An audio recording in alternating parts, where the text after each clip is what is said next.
In accordance with that order, the committee's meeting tonight is for the purpose of conducting essential business only. And for this reason, this meeting will not include a public comment period.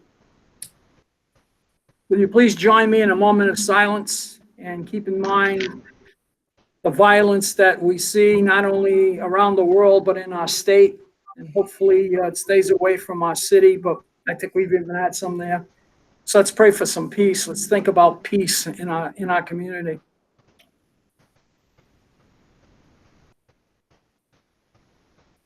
And so I'll recite the pledge. I pledge allegiance to the flag of the United States of America and to the republic for which it stands, one nation under God, indivisible, with liberty and justice for all. Dr. McGee, roll call, please, for attendance. Chairman Bourget. Here. Vice Chair Barrett. Yes, here. Mrs. Kalikis. Yes, here. Mrs. Capwell. Here. Wonderful. Dr. McGee, recognitions and announcements, please. Thank you, Mr. Chairman, members of the school committee. I'm going to read to you a letter that Nancy Giordano, our athletic director at Woonsocket High School, received from the principal of Tollgate High School, Miss Candace Calori. And the letter is dated Wednesday, October 14th. It says, "Good morning. I wanted to send you a quick email to thank your school and coaching staff for their kindness and professionalism this past Saturday. One of the Tollgate players was injured toward the end of the game and was transported to Hasbro. Her injuries were scary and significant at the time. She will be okay. Your coaching staff and students were awesome during a difficult and scary time. Thank you from all of us at Tollgate High School." So, Mr. Chairman, that's just another example of our amazing students, student athletes, and our coaches here in Woonsocket. That's not the first letter or email that I've read from another high school that reflects positively on our student athletes and our coaches. The second item, National Guard donation to Woonsocket High School. I'd like to put that off to the next meeting. I'm in the process of gathering more information about that. Mm-hmm. Third item is National Grid. I want to thank the National Grid and the Max Light for donating $2,300 worth of LED lights and power strips for our families. The LED lights are desk lamps, and they're generous enough to have reached out to us and provided us with these. And we're going to establish a process by which we're going to get those resources out to our families. So I want to thank National Grid and Max Light for that very generous donation. And lastly, this past Saturday at the Woonsocket Middle School campus, we had a food giveaway drive, and I want to thank the organization that provided over 1,000 boxes that were for our families that were filled with milk, meats, vegetables, and fruits. We gave out exactly 1,008, and many of us were in attendance there. I want to thank the members of the school committee that were able to attend, as well as directors and principals and other staff throughout the district. It was just a great opportunity, again, to provide resources specifically to food to our families in Woonsocket. And I mean, there was just a steady flow of cars that pulled up to receive those boxes. So again, I want to thank everyone, and I especially want to thank Ms. Kim Blaze for coordinating. Kim, I can remember about 3.5 weeks ago, Kim reached out to me and said, "Dr. McGee, I just received a message about an opportunity for us to provide food to our family." And those of you who know Kim know that she has a heart bigger than anything. And this is not the first time Kim's taken upon herself to coordinate this type of a donation to our family. So I want to thank Kim. This would not have been possible without Kim's hard work and determination. So kudos to Kim, and kudos to our community. This is another example of our community coming together to provide for our students and our families. And it's just one of the many reasons that I'm so proud to work with everyone here in this community. And with that, Mr. Chairman, that's all I have for my recognitions and announcements.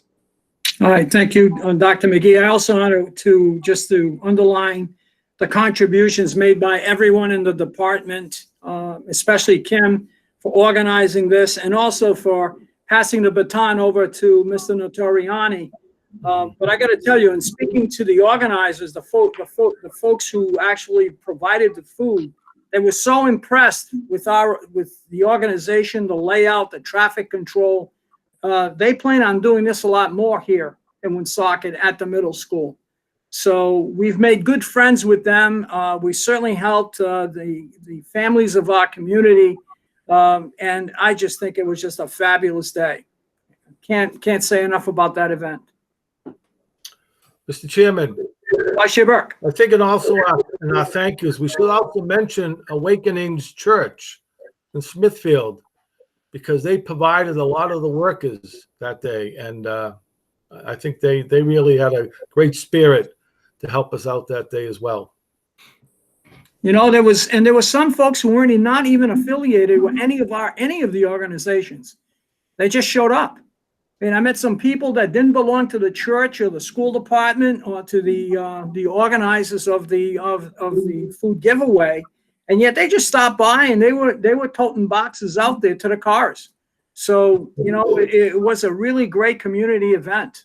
Hopefully, we'll be able to do that again soon. And you know, at first they were thinking 6,000 boxes. I wonder how in the world we would have been able to get that. So. In the future, I guess we're going to have to really go out and reach out to folks. And this is going to have to be an all-day affair. This will not be done just in a few hours. I mean, if it took that much time to give out 1,000 boxes, you can imagine 6,000 or 3,000. But it'll be great. Wonderful. Anyone else? Then I'll make a motion to receive on place on file recognitions and announcements. Is there a second? Second. Second by Vice Chair Burke. Dr. McGee, roll call. Chairman Bourget, Yes. Vice Chair Burke, Yes. Mrs. Kepiscus, Yes. Mrs. Capwell. Yes. I'll make a motion to approve the October 14, 2020 open session minutes. Is there a second? Second. Second by Mrs. Kepiscus and Mrs. Capwell. Any changes, amendments, additions to the minutes?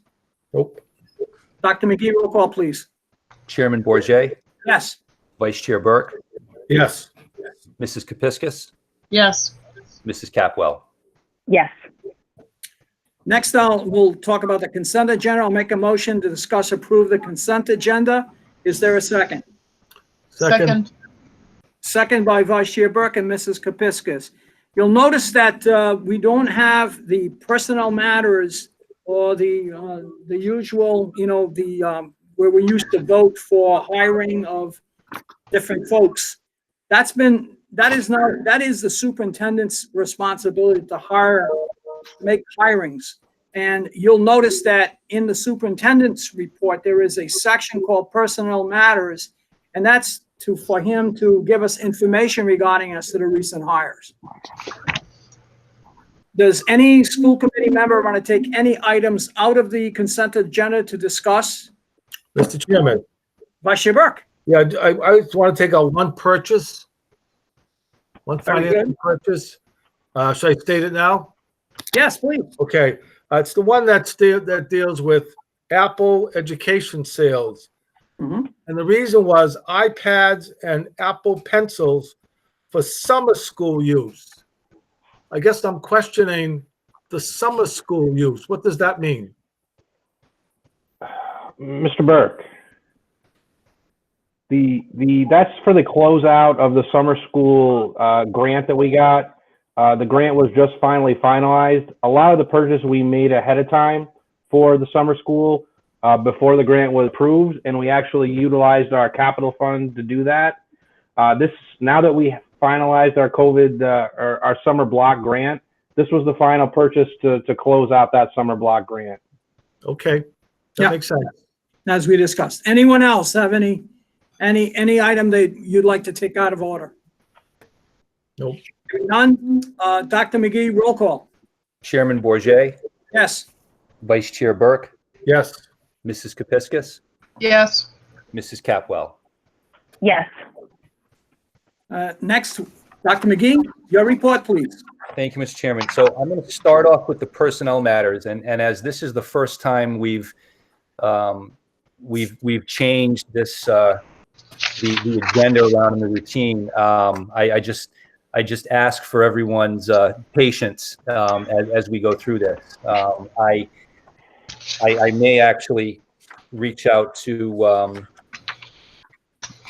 Ms. Dargan as I go along, but as I have here on my in my packet, there are certain positions which have been appointed with folks who have been interviewed and have been appointed to positions within the district. One is social worker psychologist coordinator. We have two of those social worker psychologist coordinators, one at the secondary level and one at the elementary level. Those are stipend positions, and those folks are currently working in the district now as our psychologists. Second, we have an appointment of an occupational and physical therapist coordinator who will also receive a stipend for this position. And those are the three that I have. Mickey, did I miss anything else? I want to make sure that that I'm not missing anything here. So in terms of new hires, we have Wendy Kudo. She'll be the new secretary for Citizens Elementary School. And then we are appointing supplemental positions, so all stipend for the PM Academy, various teachers. We also have the transition program life skill coordinators funded through IDEA. And then the rest is the FYIs, so the normal retirements, resignations, transfers. Thank you, Mickey. Does the committee have any questions with respect to those personnel Mr. Chairman, matters? Vice Chair Burke. the two questions I have is the PM Academy program. There are several people listed for stipends for that, which I love that program, by the way. And then the transition program for life skills. Are both those programs happening right now? I mean, So yes, they are, high Mr. school Burke. is all distance learning, so how can we have a PM Academy? So the PM Academy can run both in person and virtually. Those students are checking in as they normally would do if it were a typical in-person school year. The hours are very specific with respect to those. They're really the same as they were when we were in school. So even though we're in, the high school is, at least the Career Center students are in a hybrid and the other high school students are virtual, those students are still actively working with those teachers virtually. Okay. And the transition program for life skills? Yeah, Is that- that's and those our students are working. I believe some are working in a hybrid model. I think Dr. Sullivan could probably answer that a little bit deeper than I can, but I know that Dr. Sullivan and the teachers had created a model by which some students are coming in on certain days and they're in their home virtually other days. Okay. Thank you, Mr. Chairman. Anyone else? Dr. McGee. Thank you, Mr. Chairman. So the second agenda item that I have is an update on the reopenings, and I'd like to start by announcing that the Woonsocket Area Career and Technical Center students are continuing to return to the Career Center and the high school as well. We started with our seniors 2 weeks ago. This week, we have brought the high school and Career Center brought back their juniors, and next week they're scheduled to bring back their sophomores. So I have had some conversations with interim principal Jeff Guillot and Mr. Webb, and they've indicated to me that it's going about as well as can be expected. Certainly there are some wrinkles that they've ironed out and are continuing to iron out. But all in all, I know the students are happy to be back, and the staff there are very happy to have the students back. So, I'm very excited to report that rollout or that reopening plan is going very well. I also want to bring to the committee's attention that, you know, we have had COVID positive cases throughout the district, both students as well as staff, specifically at the Citizens Pothier campus. They are currently all virtual. All students and staff are all virtual, as we had a staff member who tested positive, and the Department of Health is still in the process of conducting their interviews with with staff and with families. So we have the Citizens Pothier campus, as I said, going virtual, I believe, until November 6th. I know Miss Moniz sent out information to her family and parents and staff, and I did as well.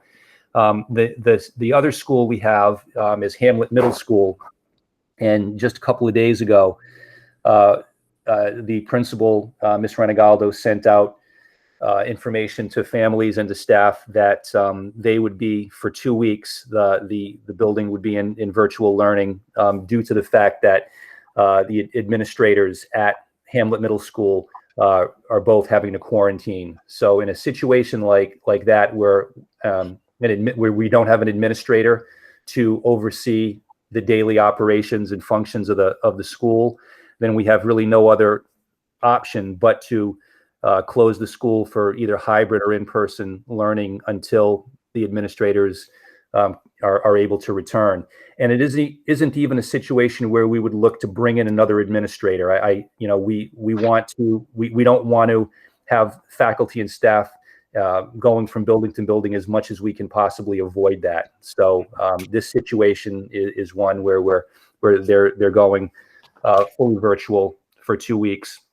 And also the McPhee administration building we've started quarantining as well, as we've had a couple of staff members who tested positive for COVID. So, what's happening, and this is again, I've said this before, and I'll continue to say this.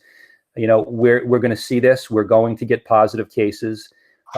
We've had a number of classrooms that we've had to close for a period of 1 to 2 weeks across the district. It's going to continue to happen. We've had two instances now. We've had 2 schools that we've closed for a period of 2 weeks, and the central office building as well. My goal is to keep as many classrooms and schools open as possible. Again, the health and safety is the number one goal. But we haven't had a situation where we've had to close any more schools. And again, that's a last that's a last option for us when we continue to monitor our COVID cases across the district. Not knowing what's going to happen. The governor spoke today, and we're heading, unfortunately, in the opposite direction. I think she indicated today that it's possible that we could revert back to phase 2.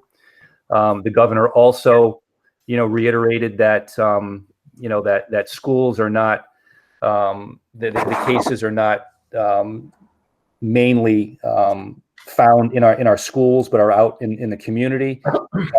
And while I would agree with that. That the one thing that I don't believe she mentioned, at least not when I was listening to her, are the staff. It's wonderful that we haven't had a lot of students that have tested positive. That's fantastic. But when you really have to start closing classrooms and buildings, it's when staff are testing positive and staff have to quarantine.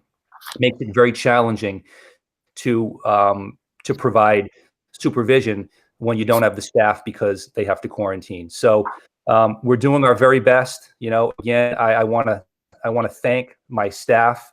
I want to thank the teachers for continuing to do a phenomenal job in very, very challenging times. We're all doing our very best. And I also want to thank our families and our students, who are doing their very best. as well. You know, we're all in this together, and we're going to continue to do what we can do, you know, for as long as we can, and hopefully the numbers will go in the opposite direction here in the state.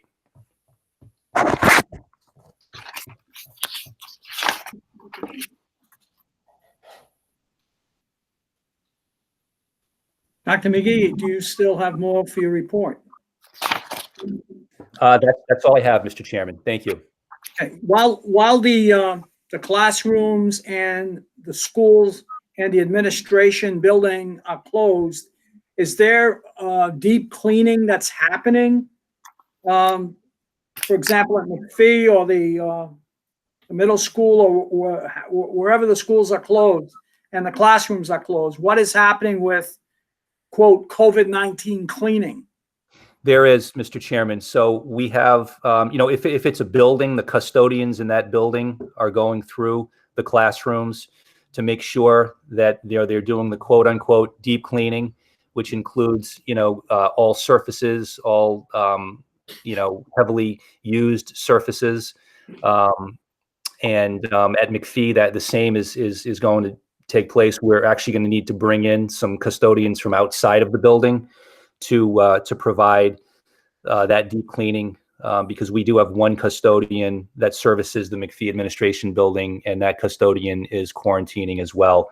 But Mr. Chairman, if I could, I also want to mention that there was one other thing I wanted to talk about. Really happy to announce that the Woonsocket High School band has started practicing. I saw Mr. Depot, our band director, recently, and he was really excited about having the band students returning. They're practicing after school a couple of nights a week, and he actually sent out to some of us some photos of the band practicing, with their social distancing. I mean, they're in the auditorium, and they're at least 10, 12 feet apart, and it's really nice to see our student musicians back in the swing of things as well. So I wanted to thank Mr. Depot. I know that Miss Alves, I believe, is there. I think they're in the process of trying to establish how they're going to bring our choral singers as well back to practice. So that's really, it was a really nice sight to see, and we hope that this is just the beginning of trying to bring back more of our extracurricular activities for our students. Thank you. Does any member of the school committee have any comments, questions for Dr. McGee? Mr. Chairman? Vice Chair. Thank you. Dr. McGee, have you got some feedback on how the area career students are doing when they are stationed in that one classroom for 2 or 4 periods? I've only spoken to Mr. Gio and Mr. Webb, and they didn't indicate that there were any issues with that so far. They said that things are going pretty smoothly. So, they're going to continue to monitor that. I know I see Mr. Gio here. He just opened up his video. I don't know, Jeff, if there's anything that you wanted to add to that. I can unmute. Yeah, you're unmuted. I'm unmuted. Yes. Hi, everybody. Everything is gone very, very well. We're excited to continue to bring the students back. A couple of little things have popped up in regards to long stretches in the remote rooms, but all of the students that have chosen to come back have adapted really well to our new normal. So all in all, I think things are going very well. So we're going to continue the process and figure it out as we go. But we're doing very well with the seniors and now the juniors, and we look forward to the sophomores coming back next week. That's great. And Mr. Chairman, one final comment. Dr. McGee, would you want to mention your plans for November 4th, the day after the election? I think, Yes. I think Yes. the Thank you, community Mr. Burke. should hear that. Yes. So as we all know, November 3rd, Election Day, most of our buildings are being used as polling places. So I conferred with Mr. Notariani and Bob Lizotte from the facilities department to ensure that because we'll have some heavy traffic in our buildings, although they'll be limited to the areas that the polling machines are located. Still, nonetheless, we're going to have folks in our building that normally are not there. So we felt as though it would be, it would be prudent for us to not have any in-person instruction on Wednesday, the 4th. So I did send out a letter to families and to staff and to the committee. I believe I included you were included in that, just notifying everyone that November 4th, Wednesday, November 4th, will be a virtual day throughout the district. Thank you for bringing that up, Mr. Burke. Okay. Dr. Thank McGee, how many subs are we short to open the high school at this point? Where are we? What is the number? We've hired, I believe, 2, and I believe we're at least 8 away from being able to bring more students back. Okay. Any folks in the pipeline at this point? Right now, I'm waiting for the Department of Ed. They've indicated that there is a cohort of teachers, and specifically this first cohort that they're training right now is for high school. So I've been led to believe that we're at the top of their list, and when they get the cohort, they're going to send them our way. I had this conversation with Anna Riley, who is the deputy commissioner, and she indicated to me that they're in the process right now of training them, putting them through a training. So they're hoping sometime early November they'll be sending them our way. So that's consistent with the meeting we had with the deputy commissioners. It is. November, when we would get them, so then we could open up the high school a little bit more. Correct. What would be your plan? What is the plan once we get the subs? But what would happen?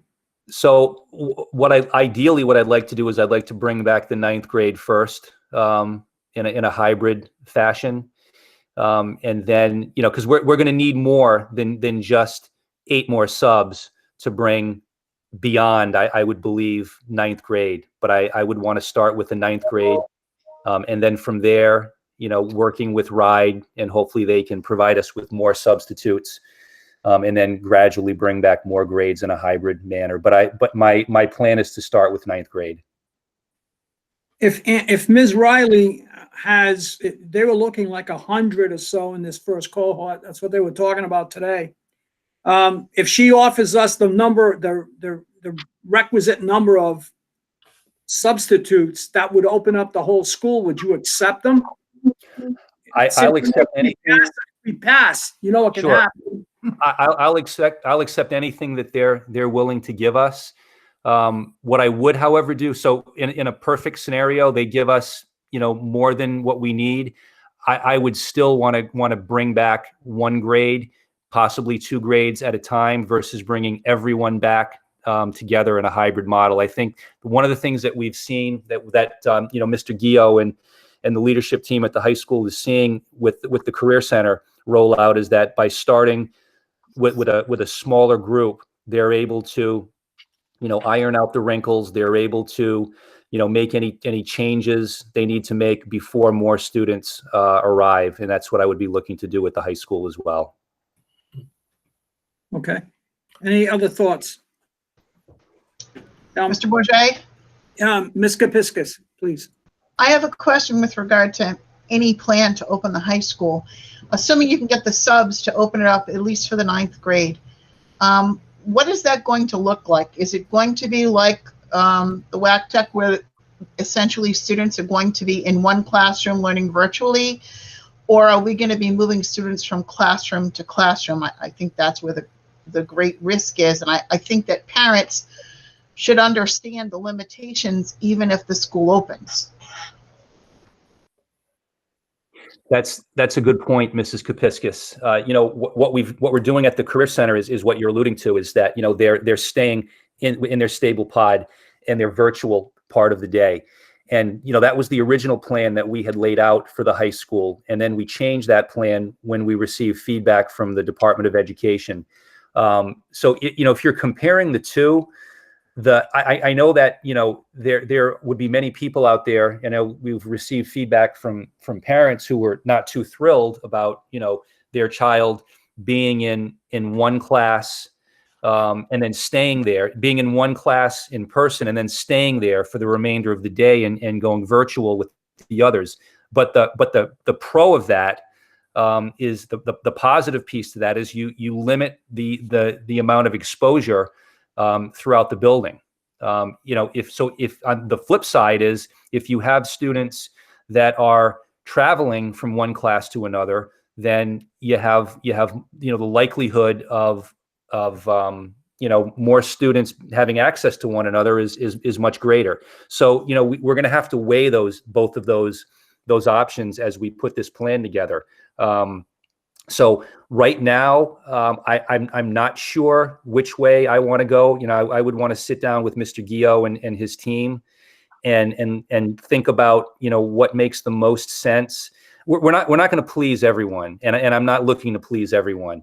My job is to make sure that when we do bring our students back to the high school, we bring them back safely. And there will be people who will be upset, and I wish I could make everyone happy, but unfortunately I can't. Thank you. Anyone else? Chairman Bourget, I'll be quick. You don't have to be quick. You can take as much time as you like, Ms. Capwell. So, Dr. McGee, it seemed that every day, maybe sometimes twice a day this past week or so, we've been seeing some sort of communication come through from you around COVID positive cases.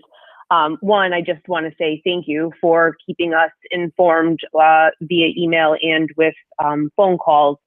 And then just honestly, secondly, I just wanted to extend, whether you're an administrator that's impacted, a teacher or student, just know the committee is thinking of you and wishing you all speedy recoveries. Thank you. Yep, you're welcome. Anyone else? Then I'll make a motion to receive and place on file the superintendent's report. Is there a second? Second. Second by Vice Chair Burke. Dr. McGee, roll call. Chairman Bourget, Yes. Vice Chair Burke, Yes. Mrs. Kepiscus, Yes. Mrs. Capwell. Yes. Next, we'll go on to the school subcommittee reports. Finance subcommittee, Mr. Perrier, maybe you can just summarize the agenda for us. Absolutely. Thank you, Mr. Chairman. On October 7th, 3 p.m., the Finance Subcommittee held a meeting virtually via Google Meet. We had a few items on the agenda. The first one was an update to our OPEB agreement. Actually, further down the road here on this meeting, we'll be discussing that a little more in detail. That's going to be a vote to approve our current investment strategy, but I'll get into detail further down the line on that. We reviewed CARES Act grant updates. We're still in the process of getting our grants approved, our CARES Act grants approved with RIDE. A couple of them have come through. We've gotten our block grant approved, and we've also just last week received additional funding for substitutes. So by the end of this week, we're going to figure out how far we can stretch that money and get that into the substitutes' hands to increase their pay throughout the end of the year. We also are still working our two larger grants. We've received some feedback from RIDE. They're looking for a little bit more detail. Nothing really alarming to me. Just looking to cross some T's and dot some I's and hopefully wrap up the approval process with them. I also, in the subcommittee meeting, we reviewed the fiscal year 20 year-end report, but that was the report that I went through last meeting. So there's nothing new to discuss about that. And then finally, we had a capital project update. We're looking to replace the boiler at the high school. The school committee did approve last meeting the purchase order for the boiler approval or the boiler replacement. And just on Monday, I just received the MOA from the Department of Ed, giving us $150,000 towards that $250,000 expenditure. It was too late to put it on for this school committee, but at the next school committee meeting, you will be approving that MOA and we'll be returning that to RIDE. And that was the subcommittee meeting. Could you tell us the amount that we received for substitutes? I understand it was quite lower than what we were hoping. Yes, it was. We only received about $50,000. So I'll take that in. We'll look at what we've been getting for substitutes, and we'll figure out how we can stretch that out through the end of the year, because that's when the grant runs up. I'm hopeful to have this rolled out for next Monday. Okay, thank you. Any questions, comments for either me or Mr. Perrier? Mr. Chairman, Vice Chair Burke? Mr. Perrier, when you're talking about the money for the substitutes, we're talking about that increase, right? That hourly increase, that daily increase? That's, And it may that's be correct, less Mr. than we Burke. thought? Yes, we were actually hoping, we asked for a little over $500,000, and we ended up with 50 grand. So we'll do the math on that. We'll figure out what we can extend to the subs and carry that through December 30th. So there will be an Obviously- increase. Sorry. Obviously, we're not going to be at the $225, $240 level. Yeah, that's what we were shooting for. It's actually going to come in much less than that. Correct. Like 90% less of the increase anyway. 500,000 versus 50. Your math is dead on, Mr. Chairman. Fortunately. Anyone else? Then I'll make a motion to receive and place on file the Finance Subcommittee report. Is there a second? Second. Second. Vice Chair Burke and Mrs. Capwell. Roll call, Dr. McGee. Chairman Bourget, Yes. Vice Chair Burke, Yes. Mrs. Kepiscus, Yes. Mrs. Capwell. Yes.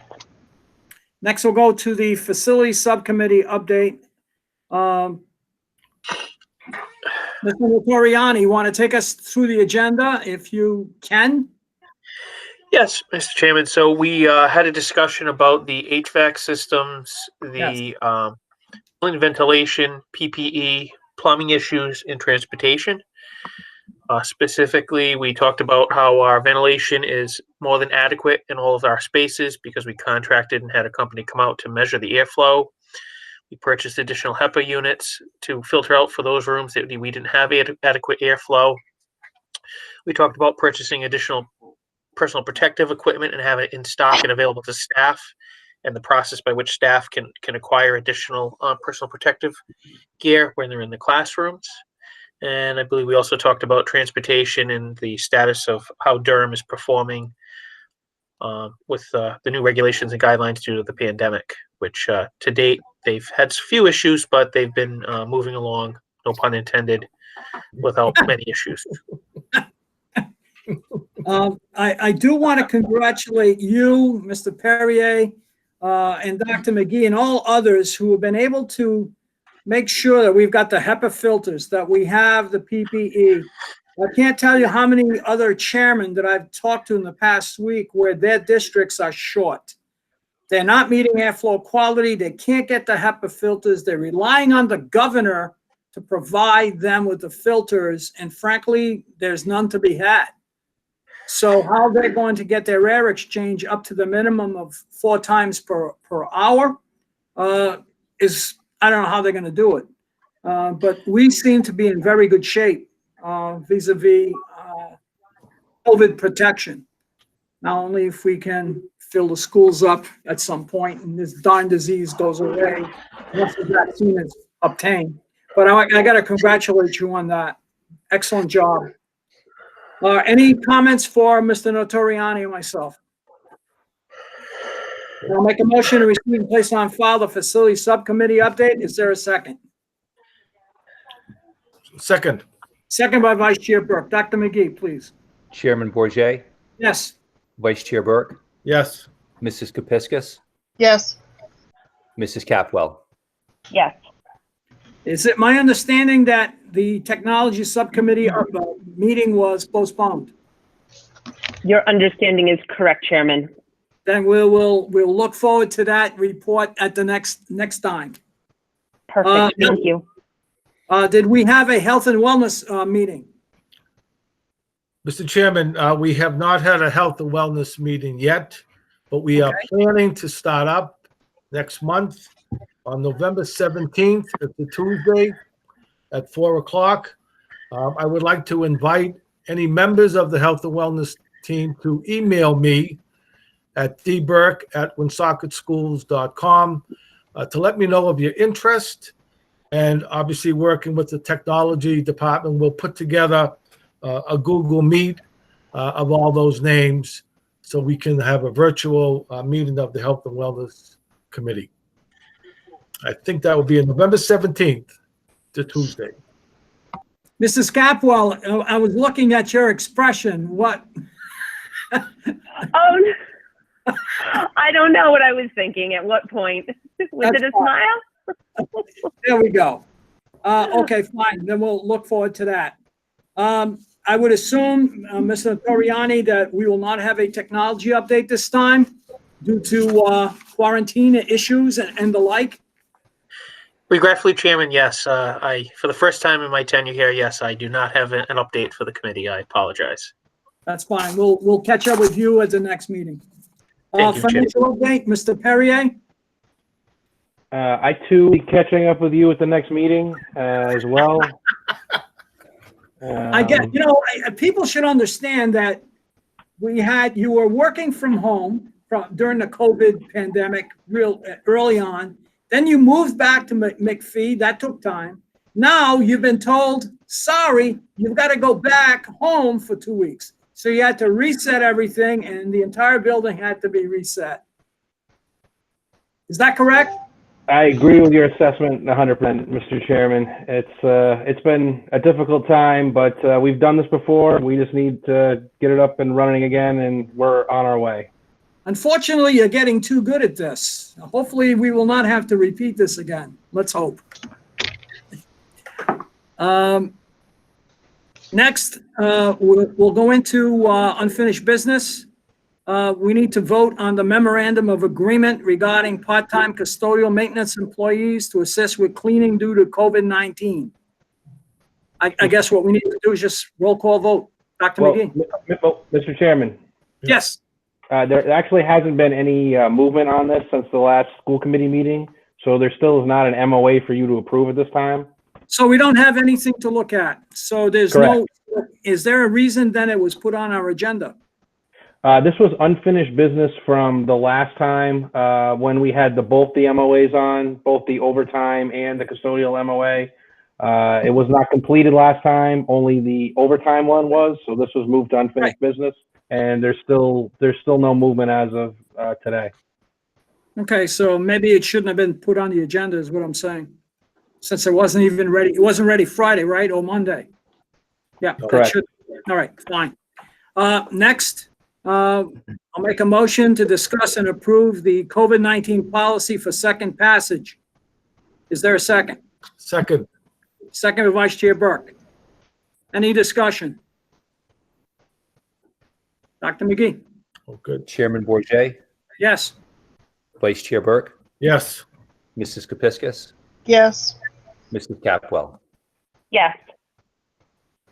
Next, I'll make a motion to discuss and approve the virtual learning policy for second passage. Is there a second? Second. Second, Vice Chair Burke. Any discussion on this policy? Dr. McGee? Chairman Bourget, Yes. Vice Chair Burke, Yes. Mrs. Kepiscus, Yes. Mrs. Capwell. Yes.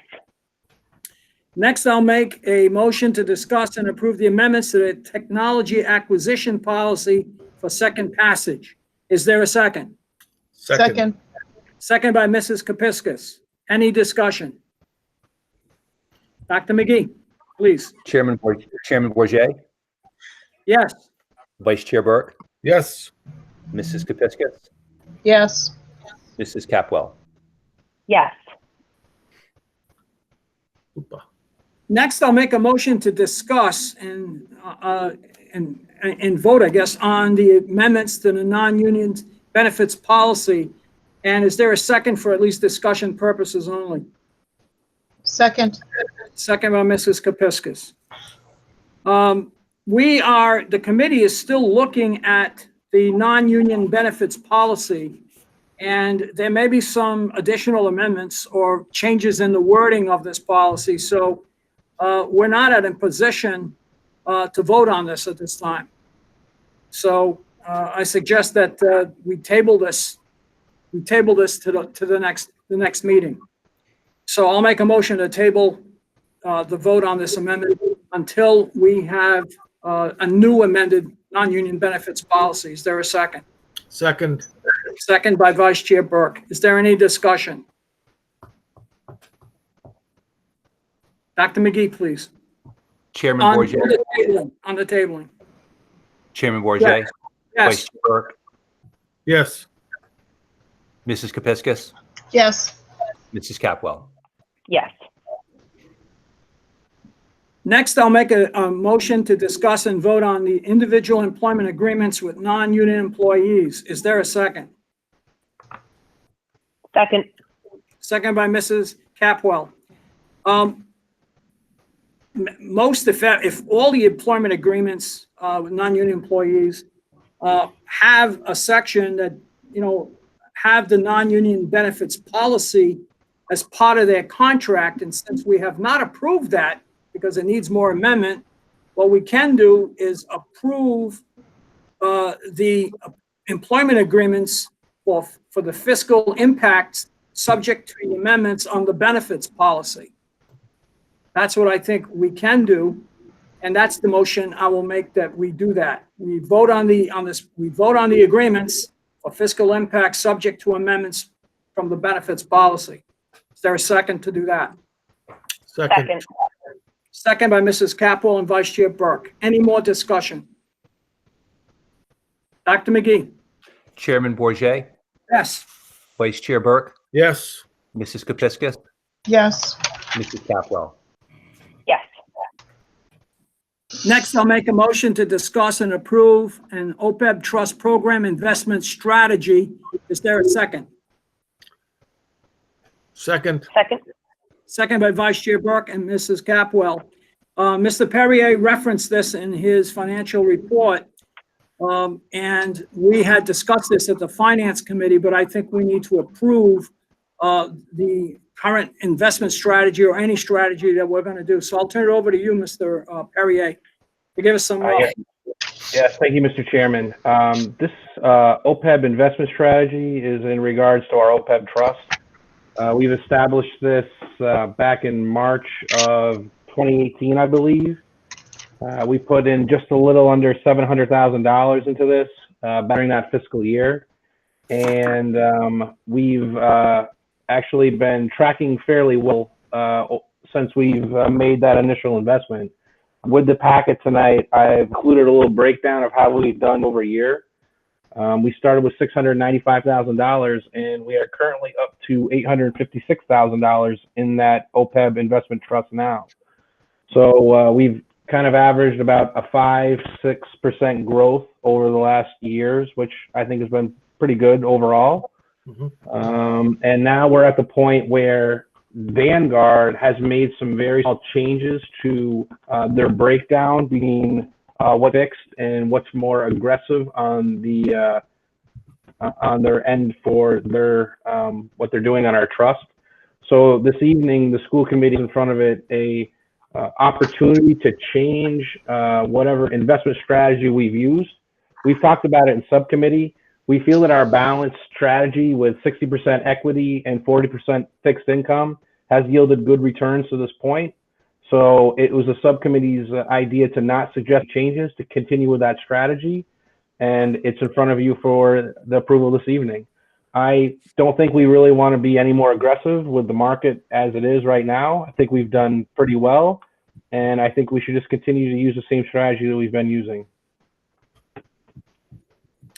In looking at this and being on other boards that deal with foundations and large investment plans and portfolios, I got to tell you, those who have been very aggressive, some of them have done very well with a 70-30 or an 80-20 split between stocks and fixed income.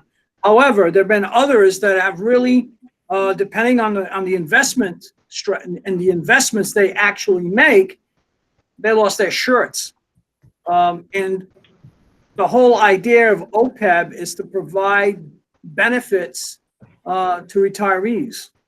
And in my opinion, we got to make sure that we preserve the principal investment.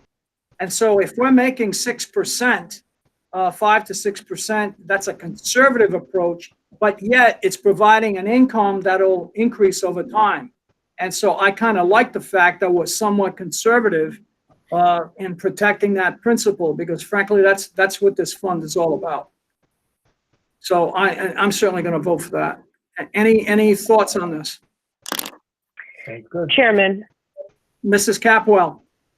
would there ever be an opportunity, maybe, I guess, to kind of keep it open, to take a small subset of this 865,000 and place just a smaller portion of it into a balanced rather than conservative strategy? There's always that possibility that we could do, and that's something we'd be looking at. But until this election is done, we were looking at this too. As you've seen, the stock market experience has been like a rodeo where it's like a bucking bronco. It goes up, it goes down. The thing is, once an investment goes down, sometimes depending on the investment, it takes a much longer period of time to recoup. So I agree. If we do something, it would be with a much smaller portion of that fund that would be given to maybe not even the same investor, but we would have to be very careful. But again, I would not want to lose a dime of that. We would want to make money. So it would have to be a small portion at best, at most. Mr. Perrier? We are in the balanced strategy right now. We are 60% equity, 40% fixed income right now. The next one up would be the growth strategy, and that would bump the equity up to 75% and then 25%. So, I mean, I could certainly look into that. I could make some calls in and we could set that up. I don't think that would be a problem at all to take a small subset, but that's certainly something that we can continue to discuss down the road. And I can keep that on the finance subcommittee agenda, and we can do some further investigation for that. Yeah, because, a lot of folks have made a lot of money on foreign investments. However, today, I can tell you that foreign investments, especially in Europe, have not done well right now because of COVID. I'm sorry, I cut you off, Mrs. Capwell, please. In the big picture, I 100% agree with you, Chairman. So I think the more the thought is how often do you guys have this on your calendar to take another look? Is it just we get the sense that the market is changing, or we're hearing the market's changing, and it just pops up to say, hey, let's take another look at maybe moving around some monies to different strategies? Is it a regular cadence that this comes up for viewing? I was going to say, typically, we would look at this quarterly, because a lot of investment managers don't like to look at just 1 month at a time. They look at rolling quarters. So that's something we possibly could look at. And you make decisions every quarter, or no decision every quarter. What's your thought, Mr. Perrier? Yeah, I think that's a great idea. I think we could continue to monitor it at the subcommittee level. And if the subcommittee feels that maybe it's time to make a change in our investment strategy, I think at that point, we could bring it up to the school committee. But we could certainly provide updates on a more regular basis if the school committee would be interested in hearing that. Maybe I could roll that in as part of my financial update going forward, maybe every once a quarter, send out a little, have a little roll up how OPEB is going, and we could present it that way. Yeah, and we could see, in what amounts would consider a smaller investment, because some managers will say you can't do anything less than X.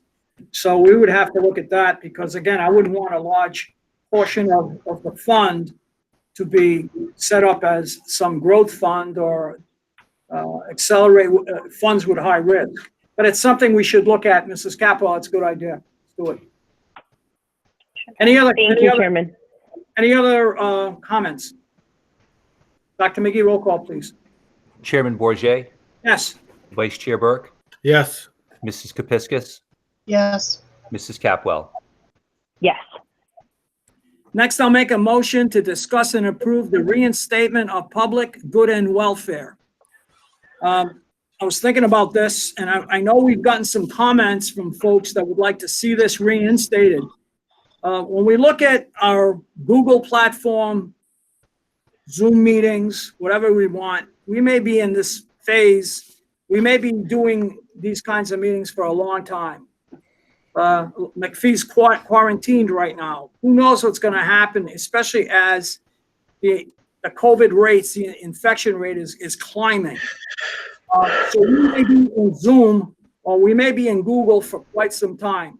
I wish we could be in person, but it doesn't make any sense to do that right now, especially when the governor is also not threatening, but telling us that she may be telling us that she's going back to phase 2.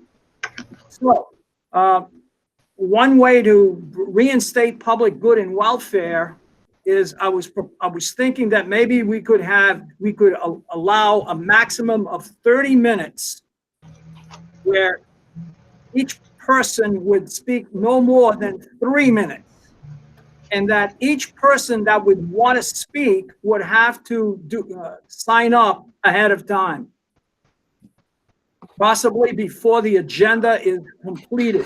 That was my thought. So at most, we would have a list of 10 people who would want to speak. Now, if they're at the meeting and don't want to speak, that's fine. But if they do, they would. But we just can't have, right now, there are 38 attendees. And so I certainly wouldn't want how about that meeting where we had 250 people? We certainly couldn't open good and welfare for as long as somebody wanted to speak, because we could have been here for days. So my proposal would be to open it up for a maximum of total of 30 minutes, where each person would speak for 2 minutes, and they would have to sign up ahead of time. That's my thinking. Mr. Bourget? Mrs. Kepiscus, please. I don't mean to interrupt you, but as a matter of Robert's Rules of Order, we need to move and second to discuss. No, I thought we had a second. No? No? Are you seconding, Mrs. Kepiscus? I'll second, yes. Now, okay. Okay. What I said before still applies right now.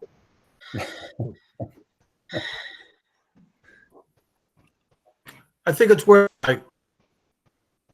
I didn't understand you, Mr. Burke. I'm sorry, I said, I think it is worth a try. Yeah. I would agree. Mrs. Capua, what do you think? I am nodding in agreement. Yes. Okay. Mrs. Kepiscus, you seconded the motion. What do you think? I understand why the public wants that. I think that it'd have to be very tightly regulated. I think it's going to be, essentially, we're going to be in a situation where whoever's monitoring, I'm going to guess, Mr. Notarianni, is going to be silencing people at that 3-minute point. Because we know 3 minutes goes really fast. As a person who used to speak a lot at your good and welfares and school committee, as well as at city council, it's going to have to be closely monitored. You're going to have to shut people off at 3 minutes, and it has to be everybody. It has to be consistent. 3 minutes, everybody. And that means even if we only have 3 people sign up for good and welfare, if it's 3 minutes, it's 3 minutes. As long as we stick to that, and I'm not trying to cut people off, but I'm just trying to be fair, because it's not fair to say it's going to be a 3-minute limit, and if only 3 people sign up, we're going to let them talk for 10. It has to be 3 minutes or 5 minutes or whatever you decide.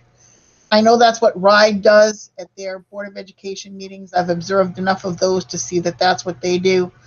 Now that, as long as they're meeting virtually, I think that's the only way we could do it is with advanced signups to control the number of people who are going to speak. I think that's the only way it will work. And I know I spoke to Mr. Notarianni, and he said it can work that way. It's going to be a lot of work, but it can work that way. It seems to me that we would be giving each speaker a 30-second warning.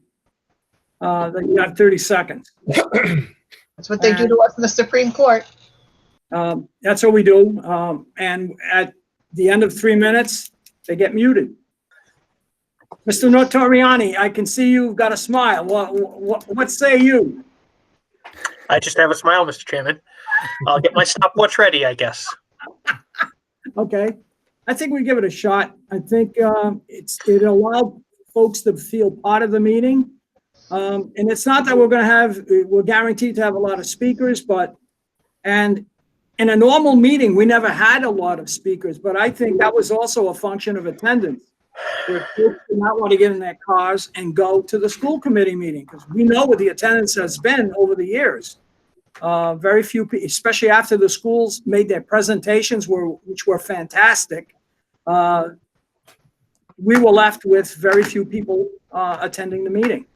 And so this way we would limit it to 3 minutes a person, and the entire good and welfare lasts no longer than 30 minutes. That's the way we'll do it. 3 minutes per person, not more than a total of 30 minutes for good and welfare. Mr. Chairman, Vice Chair Burke. would have to designate a person who would receive, the invitation of these people to speak at Good and Welfare, and also would have to establish a day and a time when they can sign up. So I think Correct. that's also part of just the logistics of No, that's what I was saying. They have to sign up, and I think it's got to be before the agenda is finalized. Mr. Chairman, Oh, maybe so after. What do you think?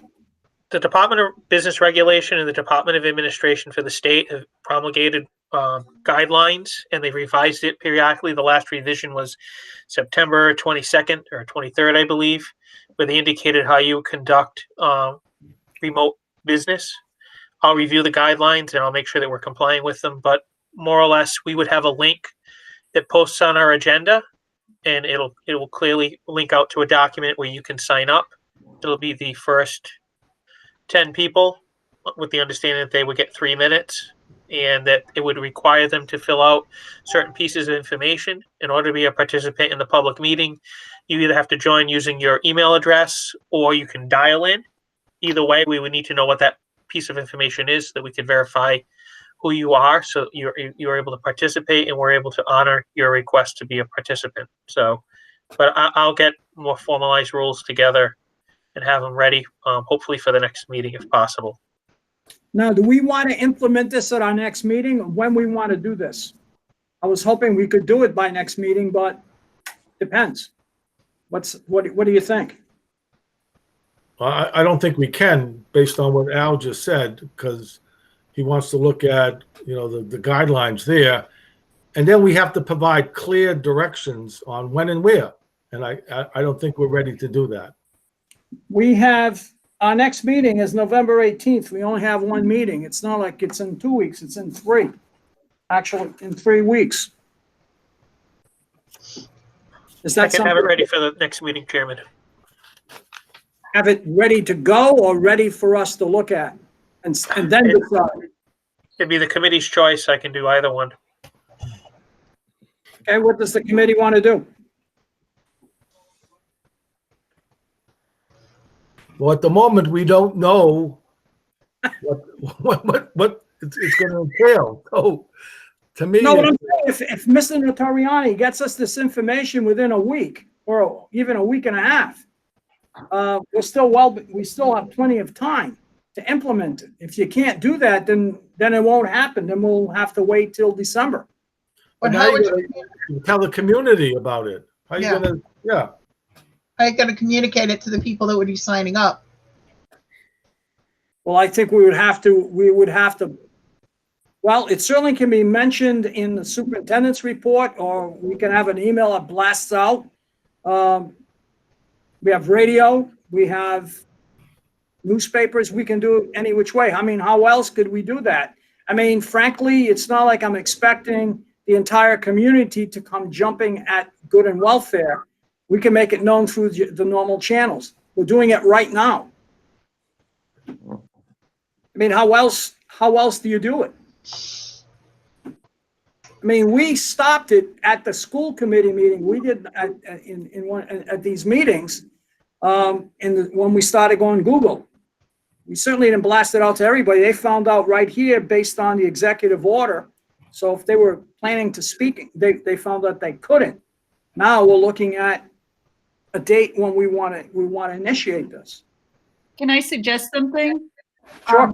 I know this is not squarely in the legal role, but I think the simplest thing would be to put it on your website to explain to people, if you approve opening it up subject to the guidance and directive of the Department of Business Regulation and the state, then you can approve that at this meeting and give direction to Mr. Notariani to take whatever steps he needs to take to promulgate those directives. And you could put it on the website or whatever seems appropriate. But there's no reason why you couldn't approve it at this meeting and leave to the administration and leadership to implement your directive. Because I think we've got plenty of time, but the website's an excellent idea. Dr. McGee, you also could send out a letter. Put it on Facebook as well. It could be done. I mean, frankly, this way it gets covered because a large part of the community will hear about it. And once we're off and running, we certainly can, enough of us can speak throughout the community because that question has come up. The city council has asked me, when are you going to implement, when are you going to go back in person? I said, that's not going to happen anytime soon. But what about good and welfare? Well, that's something that I said we're thinking about, we're going to be looking at, something we're looking at. Because They haven't done it yet. Huh? The city council hasn't reinstated good and welfare. No, they have not. Oh. No, they haven't. And frankly, it's too bad. I think they should. But the way they've done it, what they've done now is they're in person, but there's no attendance because they can't have any attendance. Yeah. So how in the world can they have good and welfare? When they were running Zoom meetings, they could have done just what we're doing now. They chose to have partitions at Harris Hall. I don't know if you've watched the city council meetings, but they're in cubicles, surrounded by plexiglass.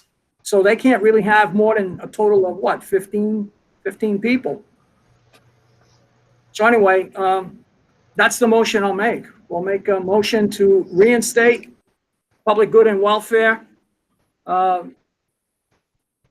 Speakers will have no more than 3 minutes, a total of 30 minutes. And for good and welfare, they have to sign up. And all of this implementation of good and welfare has to be in accordance with the guidelines that Mr. Notariani will look to implement. We have a second. Second. We already seconded it. Okay, fine. Any other comments, questions? Dr. McGee? Chairman Bourget, Yes. Vice Chair Burke, I'll give it a try, yes. Mrs. Kepiscus, I'm with Mr. Burke. Give it a try. Mrs. Stockwell. Yes. It's all about giving it a try. I don't know if this is going to work. If this thing is a blowout first meeting, well, we're going to end that real fast. But if folks want to speak, they got a chance to speak. I'm feeling kind of pressured here, to be honest with you, Mr. Chairman, but I'll do my best. It's all on Sal's shoulders. The whole program. Mr. Notariani, I have a lot of faith in you. You've been able to move mountains. Not only that, you'll be able to dig mountains. And I know this special gravel that we all could get. That's available, which I think is a great idea, by the way. But just to say that I think this is worth trying. This way, there'll be no argument regarding our Zoom meetings, our Google meetings, and maybe we'll have more attendance. Because there'll be that last element. And I'd rather see more people at meetings than not. I mean, because a lot of meetings, you could hear crickets. Other than the 6, 8 of us, 10 of us in the meeting, everyone else is gone. So it's worth a try, and we'll see. Mr. In all Chairman, fairness, sorry. Go ahead, Mr. Burke. Mr. Chairman, Yes. sounds good. Are you telling me to stop? Sounds good. Yes. Okay. I'll make a motion to adjourn at Mr. Chairman, I have one suggestion that, if I could just intercede, Kim Blaze pointed out to me that the discussion of the MOA that was in front of you needs to be officially tabled so that we can take it off the table when the union ratifies it. You kind of just moved on from it, and she would like to have an official tabling so it can be continued to be listed as unfinished business and removed from the table. I will Mr. make a Chair? motion. Yes, Mr. Chair, not to contradict Ms. Blaze, because she'll shoot me, but my notes, because you know I keep them too, indicate that you made a motion to table that was seconded by Mr. Burke, and we all voted 4-0 to table, but I could be wrong. We can do it again. Okay, I'm sorry. I was just reading her concerns. You should be tabling it. If it happened, good. Yeah, it did. Okay. anything else?